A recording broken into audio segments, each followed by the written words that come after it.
अस्सलाम वालेकुम व्यूअर्स, मेरा नाम अरूज है और मेरी जो लास्ट वीडियो थी उसमें मैंने ऑडिट के ऑब्जेक्टिव्स बताए थे, जिसमें मैंने डिटेक्शंस ऑफ एरर को और प्रिवेंशन ऑफ एरर को एक्सप्लेन किया था।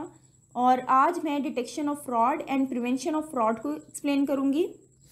तो चलें टॉपिक स्टार्ट करते हैं। सबसे पहले फ्रॉड को समझते हैं।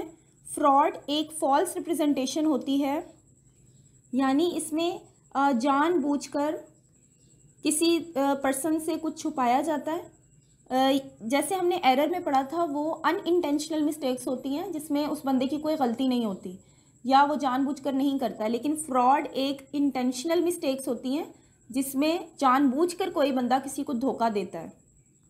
और फ्रॉड को डिटेक्ट करना भी ऑडिटर की एक इम्पॉर्टेंट ड्यूटी है।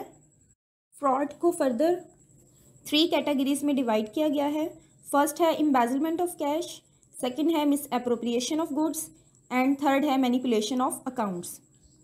तो हमने सबसे पहले फ्रॉड समझ लिया कि फ्रॉड एक इंटेंशनल मिस्टेक्स होती है जो कोई भी मैनेजमेंट या इंडिविजुअल या कोई भी थर्ड पर्सन जो बुक ऑफ अकाउंट्स में इंटेंशनल मिस्टेक करते हैं, वो सब क्या होता है, वो फ्रॉड होता है और इसमें मैनेजमेंट इन्वॉल्व होती है।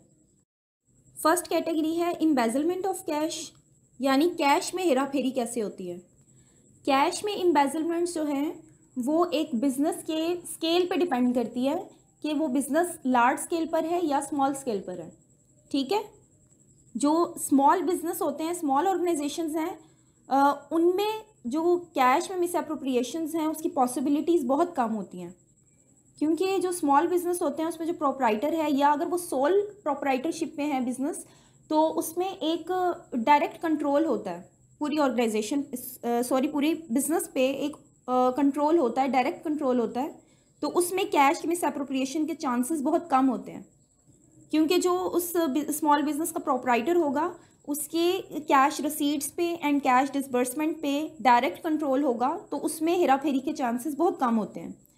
जबकि जो लार्ज ऑर्गेनाइजेशंस होती हैं, लार्ज बिजनेसेस हैं, उसमें क्योंकि डिपार्टमेंट्स बहुत होते हैं, वर्कर्स बहुत होते हैं, तो मैनेजमेंट मिलके ये हेरा फेरी करती है, कैश में मिस एप्रोप्रिएशन होती है, एम्बेजलमेंट्स होती हैं, तो उसको पकड़ना आसान नहीं होता और ऑडिट के थ्रू वो पकड़े जाते हैं। उसकी जो डिटेक्शन होती है उनकी कैश एम्बेजलमेंट्स का पता कब चलता है, जब ऑडिट होता है, क्योंकि जितनी बड़ी ऑर्गेनाइजेशन होगी उसमें डायरेक्ट कंट्रोल नहीं हो सकता एक ऑनर का। ठीक है, तो उसके लिए ऑडिट होता है। और मोस्टली इस तरह के जो केसेस होते हैं जिसमें बड़ी बड़ी ऑर्गेनाइजेशंस होती हैं, उसमें कैश मिस एप्रोप्रिएशन की एक बेस्ट जो एग्जांपल है वो teeming and ladling. Teeming and ladling एक बेस्ट एग्जांपल है कि इस तरह के केसेस होते हैं कि बड़ी ऑर्गेनाइजेशन है तो कैश की हेरा फेरी बहुत होती है उसमें, क्योंकि उसमें इतना डायरेक्ट कंट्रोल नहीं रहता किसी ऑनर का किसी भी कैश रसीट्स में, कैश डिसबर्समेंट में, तो इसमें हेरा फेरी एम्प्लॉयज़ और वर्कर्स करते हैं। जैसे चलें टीमिंग एंड लेडिंग एक कॉन्सेप्ट आया है, चलें इसको भी मैं डिस्कस कर देती हूँ। टीमिंग एंड लेडिंग क्या होता है। टीमिंग एंड लेडिंग में जो एम्प्लॉयज़ होते हैं या वर्कर्स हैं या मैनेजमेंट है, वो अपनी ऑर्गेनाइजेशन का पैसा एक अरसे तक यूज़ करते हैं, ठीक है, छुपा के अपनी ज़रूरत को पूरा करने के लिए वो एक टाइम तक ऑर्गेनाइजेशन का पैसा मिस यूज़ कर रहे होते हैं।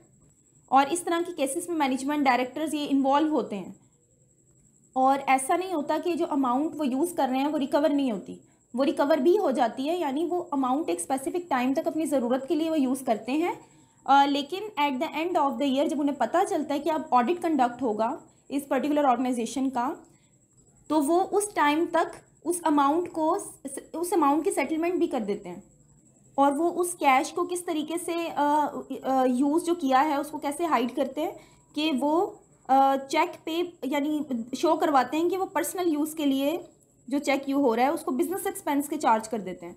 ठीक, यानी जो चेक्स होते हैं उसमें वो बिजनेस एक्सपेंस का यानी कि चार्ज कर रहे होते हैं कि बिजनेस एक्सपेंस है, हालांकि वो पर्सनल एक्सपेंस होता है, पर्सनल यूज़ के लिए वो पैसे निकलवाए होते हैं। तो इस तरह इसकी प्रिवेंशन क्या है कि इसमें है कि स्ट्रिक्ट कंट्रोल होना चाहिए जितनी भी रसीट्स एंड पेमेंट्स हैं कैश की उनके ऊपर, तो इस तरह के फ्रॉड से बचा जा सकता है।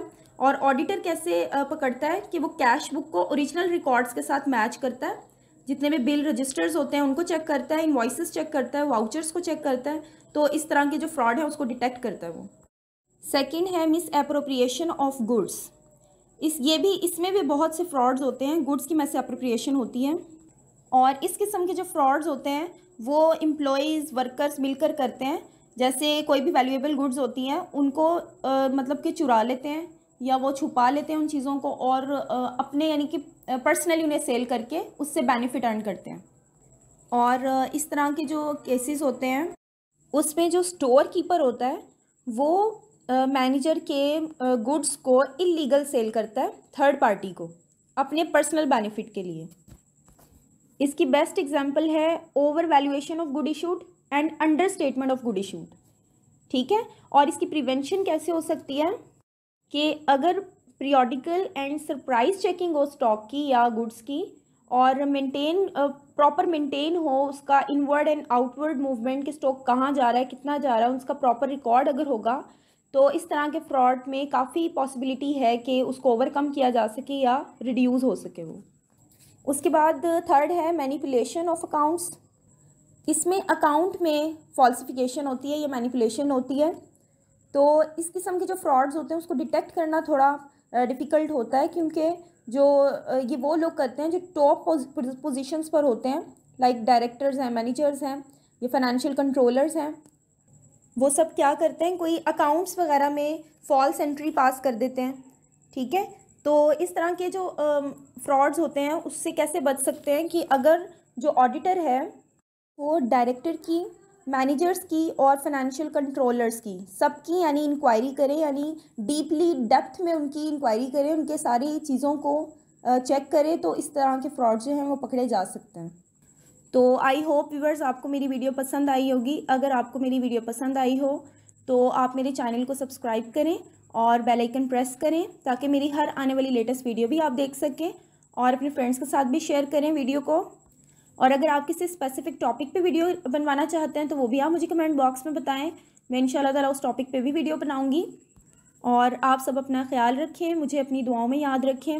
अल्लाह हाफिज़।